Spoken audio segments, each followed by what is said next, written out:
No, Sophie, you are unfair.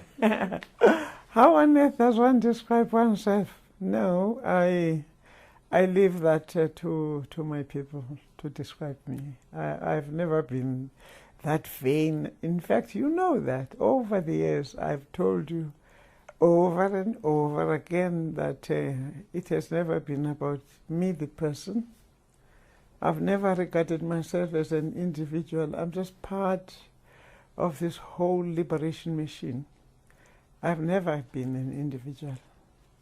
So I can't describe myself outside of the collective. I belong to the collective. The African National Congress prides itself in the collectivity of the leadership of the ANC. And I have never been in a position to say I. I always talk about us as we, because I'm just part of the whole collective. Mm-hmm. And maybe well, I would be extremely naive if I suggested to you that South Africa of today is exactly what we dreamed of when we gave up our lives for the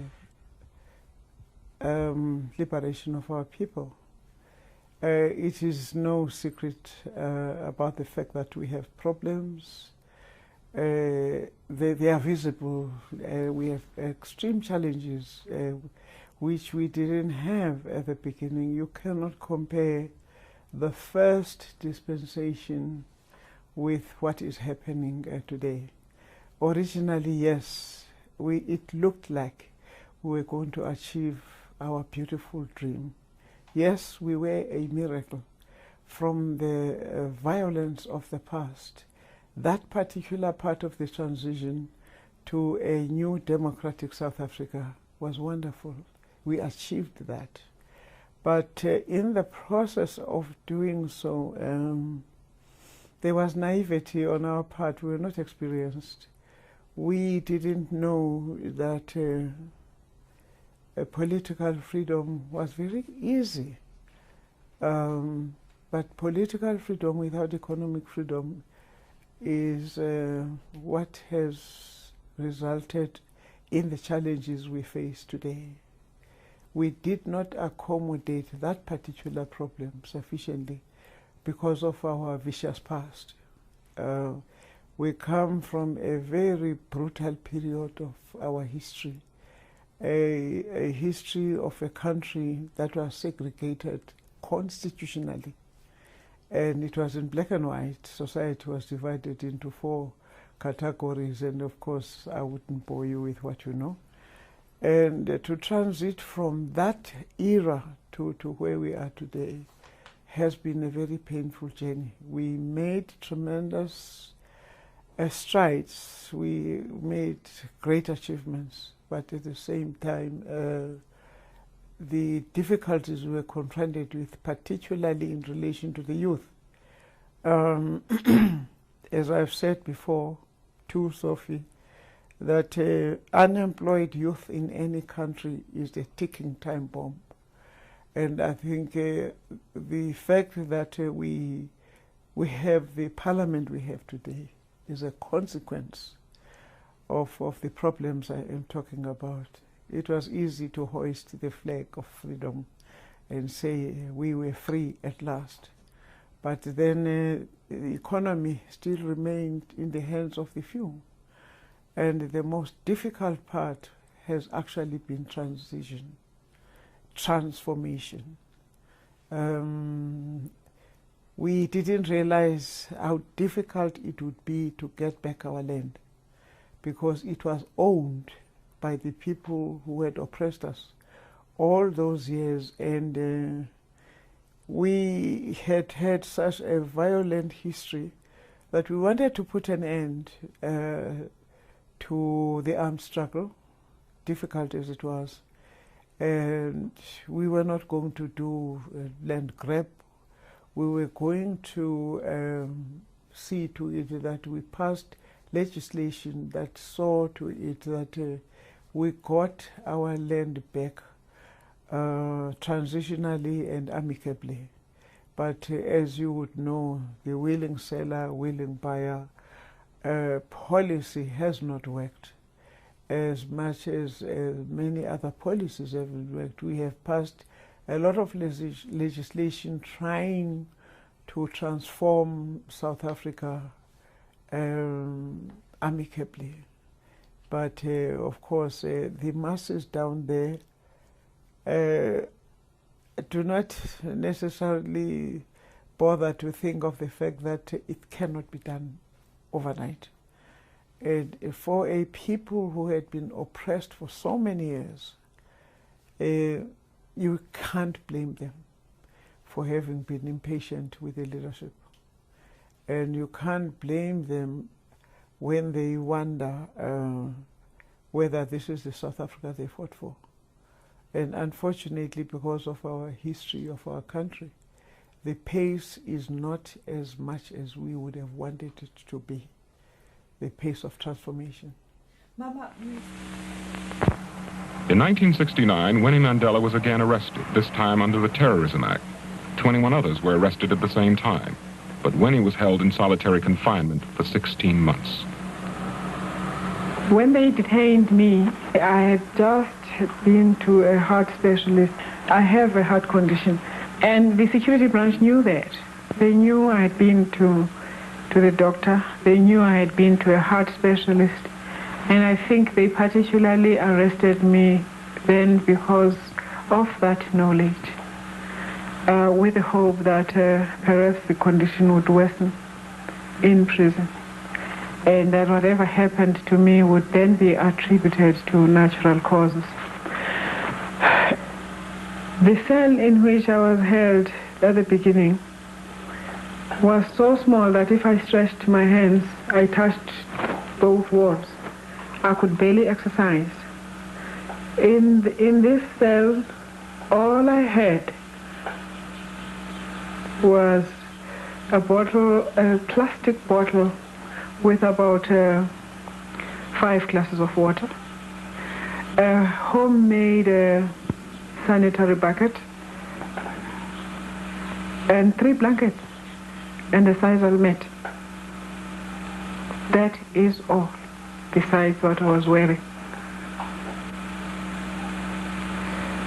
Being held in Communicado is one of the cruelest things any human being can do to another. About a week after I was held, I was transferred to the condemned cell. A condemned cell means a cell that usually holds prisoners who are going to be executed.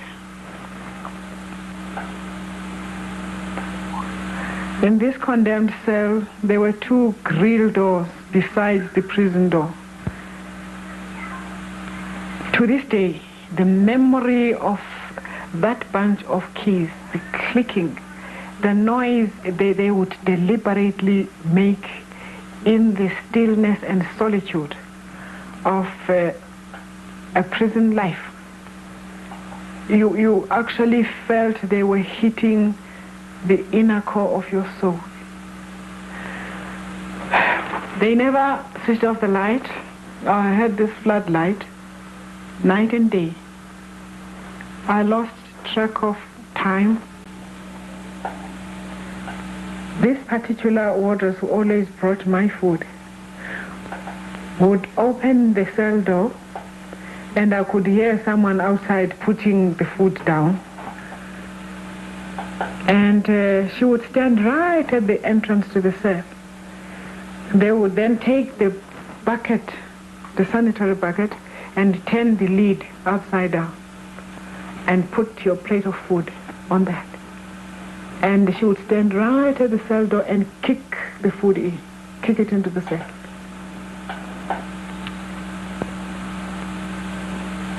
The mind finds it very difficult to adjust to such solitude. It is such utter torture that I could feel that my mind was so tortured with lack of doing something and not communicating with anyone that I would find myself talking to the children. I would think I am thinking about them, and actually find myself in the end conducting conversations with my children as if they are with me in the cell. It becomes so difficult to keep sane with absolutely nothing to do that I would actually hunt for ants. If I had an ant in the cell or a fly, then I would regard myself as having company for the day. When I was given anything, if anything at all, it was the Bible. One day the Swanee Pool stood at the cell door and flung the Bible at my face. And he threw it and said, "There you are, pray. Pray so that your God can get you out of this cell." While in solitary, Winnie Mandela underwent intensive interrogation under the direction of Police Colonel Swanepoel. He was the one who murdered a lot of my people behind bars. He was actually the horror of Pretoria Central. I was interrogated right through, day and night, for 7 days and 7 nights. As they changed the teams, Swanepoel would rub his hands and say he is waiting for that moment when they shall break me completely. By the time they interrogated me, they knew everything. They knew all about my political activities at the time. And the African National Congress, of course, was a banned organization, which meant that whatever political activities I was involved in at that time were underground political activities. There was nothing they didn't know. They had managed to break a few of those they had interrogated before me. The body devises its own defensive mechanisms. I didn't know it was such relief to faint, for instance. And during the only moment I ever had any rest from the intensive interrogation and intensive questioning, where your mind just loses track of everything, was during those fainting spells. They were so relieving.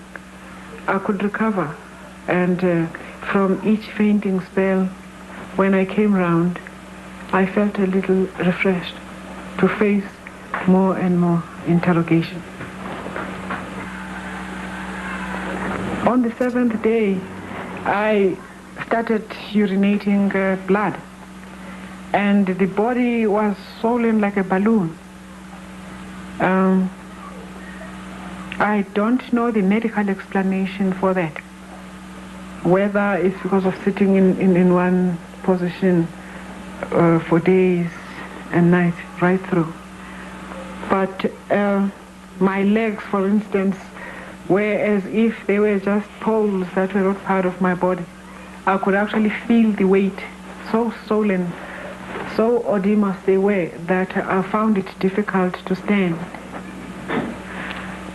And that didn't stop my interrogators in any way. I don't remember how I was brought back to the cell.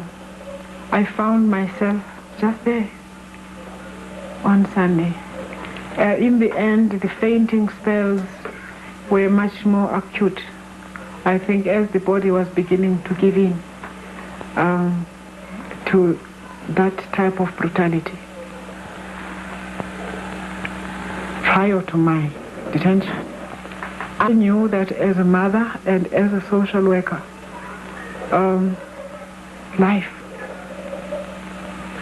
the human being, was so sacrosanct that I could never on my own lift up a finger against any human being for ideological reasons.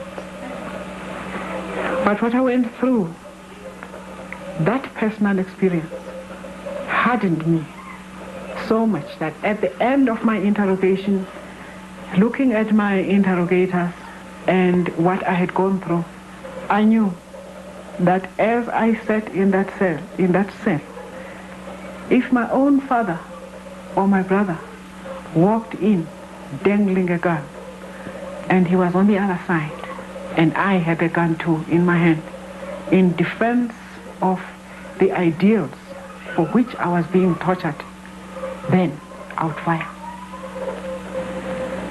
The security branch had made me the soldier at heart I am today.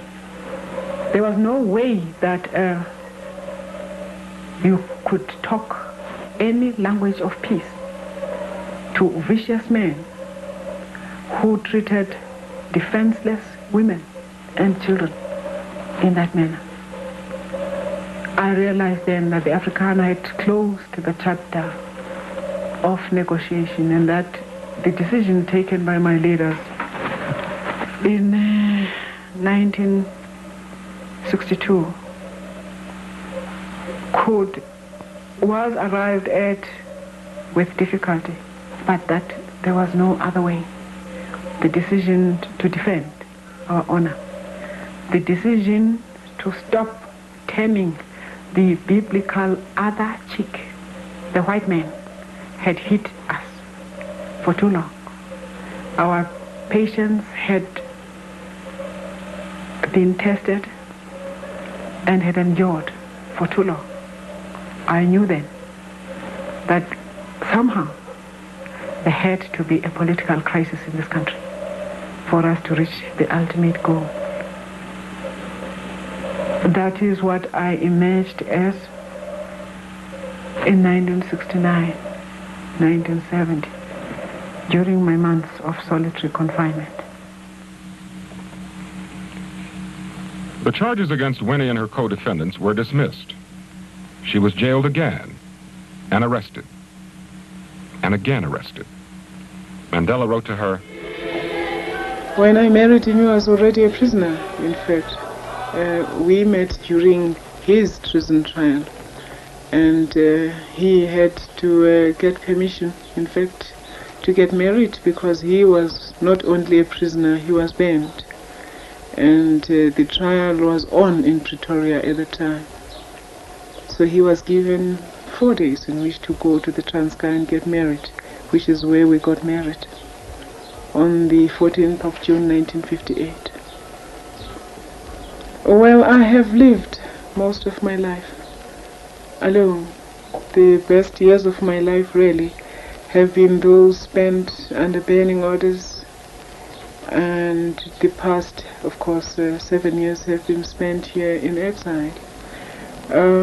Exile here means virtually really being in prison at your own expense. And it is the extreme isolation that is very, very difficult.